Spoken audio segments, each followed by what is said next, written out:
Equipment's gonna be a big part of this. You need some measuring cups, as well as measuring spoons, a couple of good knives, a paring knife, as well as a butcher's knife, and then a cutting board. A microplane, electronic scale.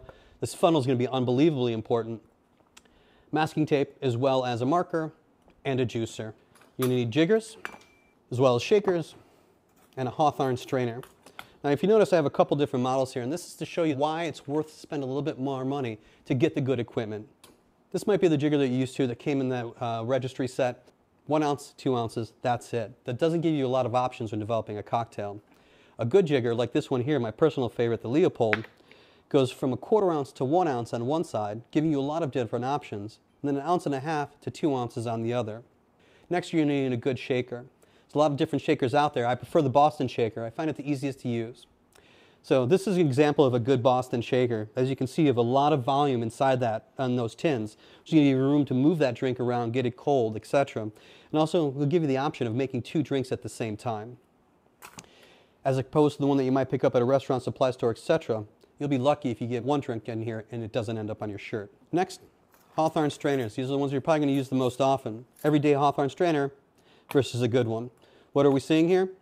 Tighter coils. That's what's going to keep all those things you're trying to keep out of your drink. This isn't going to stop too much. Now you're going to need a couple of other strainers as well. You need a mesh strainer that you see here. You're also going to need a julep strainer whenever I'm doing stuff that actually has fresh herbs or fruits in the drink, because this is a heck of a lot easier than the Hawthorne strainer when it comes to cleaning. You're also going to need a decent muddler. You're also going to need a nice peeler. This is my preferred style of peeler because it's made for a rounded object. And let's be honest, when we're doing twists and everything, you're not really dealing with anything but round objects. A good bar spoon. Now these aren't necessary, but they will make your life easier. These are your pour spouts. Basically all they do is regulate the flow of liquid from whatever you're pouring it out of. Then finally we're going to need some brushes. This one here we're going to use to clean these if we should purchase them. And don't worry, there are items that actually come with the brush to make your life easier. Then you're also going to need a bottle brush. These I just picked up at a resale shop for $1 each and of course washed them. I'm going to fill one of these bottles with my workhorse whiskey. It'll class it up and make it easier to pour. Notebooks.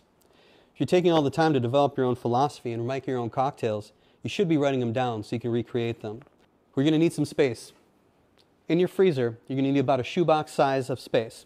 Because no matter how much ice you think is enough, it's not enough. The most important commodity you have in a home bar is ice. You're going to run out of that more often than anything else. So you're going to want at least a gallon-sized bag of ice, plus those ice trays full at any given time. You're also going to need that same shoebox size of space in your fridge. And that's where you're going to keep your syrups, as well as produce, garnish, etc. Now also, you're going to need some room in your cabinet. It's about the size of 2 shoeboxes in a cabinet. Now you're going to want to put that on an easy-to-get-to shelf, because if it's out of range, you're not going to use it often.